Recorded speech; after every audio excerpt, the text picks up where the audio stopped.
اعوذ باللہ من الشیطان الرجیم، بسم اللہ الرحمن الرحیم۔ سب دیکھنے اور سننے والوں کو السلام علیکم۔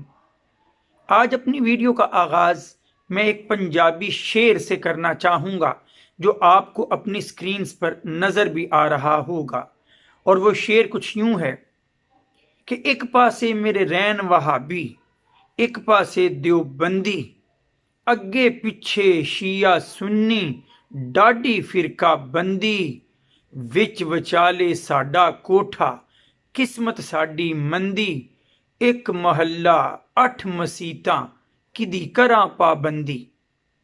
جی، یہی میرا آج کا موضوع ہے کہ ہمارے اطراف میں ہر طرف مختلف قسم کے مکاتب فکر کے لوگ پائے جاتے ہیں۔ ہر کوئی اپنی اپنی کہانی سنانے میں مگن ہے، ہر کوئی یہی جتلانے میں مگن ہے کہ وہ ٹھیک ہے، اس کا راستہ ٹھیک ہے، اور وہی ہمیں جنت کی ٹکٹ کٹوا کر دے سکتا ہے۔ ہر کوئی اپنے اپنے علماء کی ہوئی تشریح پر چل رہا ہے اور اصل سے دور بھاگ رہا ہے۔ یاد رکھیے، قرآن اور حدیث ہی اصل چیز ہیں کہ جس کے بارے میں نبی کریم صلی اللہ علیہ وآلہ وسلم نے فرمایا تھا کہ میں تم میں 2 چیزیں چھوڑے جا رہا ہوں، جب تک انہیں تھامے رکھو گے کبھی گمراہ نہ ہوگے، ایک اللہ کی کتاب اور ایک اس کے نبی کی سنت۔ تو ہمیں اللہ کی کتاب کو اور اس کے نبی کی سنت کو مل کر تھامنا ہے کہ سورہ آل عمران میں اللہ نے ہمیں یہی تلقین فرمائی ہے 103 نمبر آیت میں کہ وَاعْتَصِمُوا بِحَبْلِ اللَّهِ جَمِيعًا وَلَا تَفَرَّقُوا، کہ اللہ کی رسی کو سب مل کر تھام لو اور فرقہ فرقہ نہ ہو جاؤ۔ اب یہ کیسے ممکن ہے کہ ہم فرقوں سے بچیں؟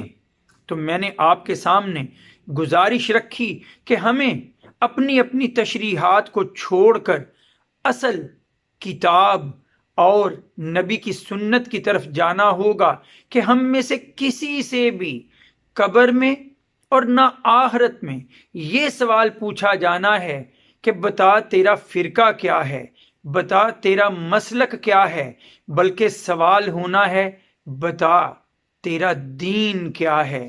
اور قرآن میں سورہ آل عمران میں ہی اللہ نے فرما دیا ہے کہ ان الدین عند اللہ الاسلام، کہ اللہ کے ہاں قابل قبول دین صرف اسلام ہے۔ وَمَن يَبْتَغِ غَيْرَ الْإِسْلَامِ دِينًا، اور جو کوئی اسلام کے سوا کسی اور دین کو لے کر جائے گا اللہ کے پاس فَلَن يُقْبَلَ مِنْهُ، تو وہ اس سے قبول ہی نہیں ہونا۔ تو لہٰذا مجھے اور آپ کو نہ شیعہ بننا ہے، نہ سنی بننا ہے، نہ بریلوی، نہ دیوبندی، نہ وہابی، بلکہ ہمیں اچھا مسلمان بننا ہے۔ وآخر دعوانا ان الحمد للہ رب العالمین۔ السلام علیکم۔